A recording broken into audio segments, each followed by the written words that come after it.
What was the moment you realized you really actually could build something big? Well, I don't know that I could put my finger on it at an exact moment.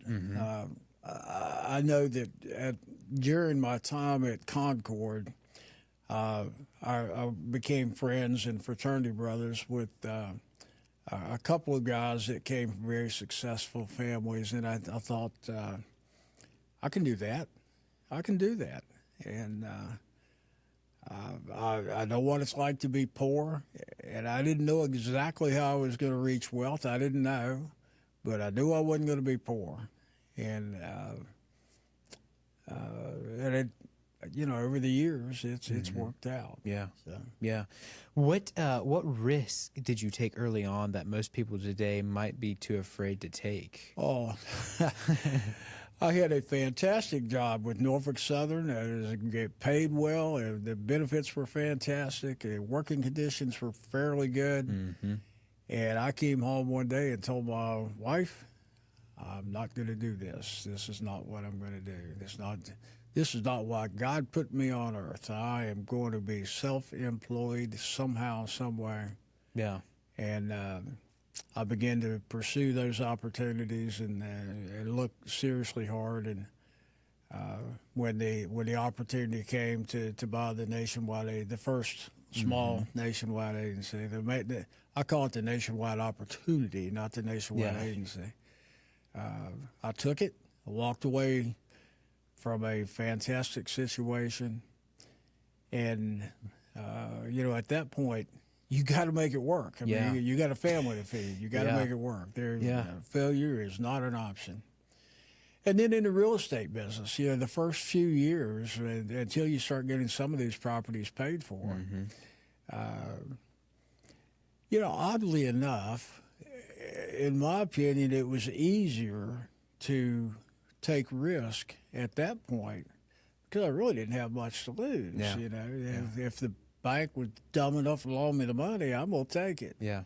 And I'm going to buy a house or an apartment building or something. Mm-hmm. And if for some reason I didn't make it, I could start over, Mm-hmm. But as you move along and you start acquiring a few of these and gaining a bit of wealth, and all of a sudden it gets harder to take those chances, Right. How did your wife, what was her first take, and how did she support you early on there? Well, keep in mind, we went to school together since the second grade. I was co-captain of the football team. She was a cheerleader. We started dating after the Princeton football game, our senior years, and we've been together now for 55 years. Wow. Wow. She graduated second in the class, and I graduated second from the bottom. So she's a whole lot smarter than I am, and it's been such a good partnership. Yeah. She keeps me grounded and keeps me doing stuff that that I would probably years ago, I guarantee I would have done something that would have caused us financial ruin, which is not for her.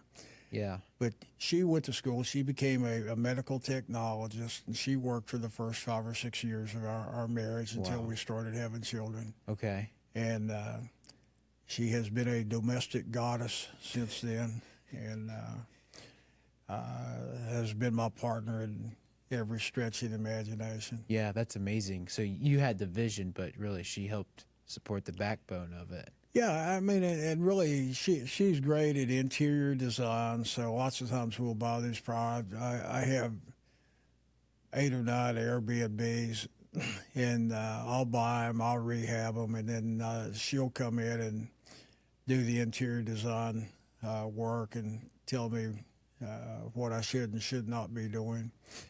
And then at that point, I have a younger brother who's a retired deputy sheriff in Roanoke, and he manages the Airbnbs. Okay. It's been a wonderful 55-year relationship.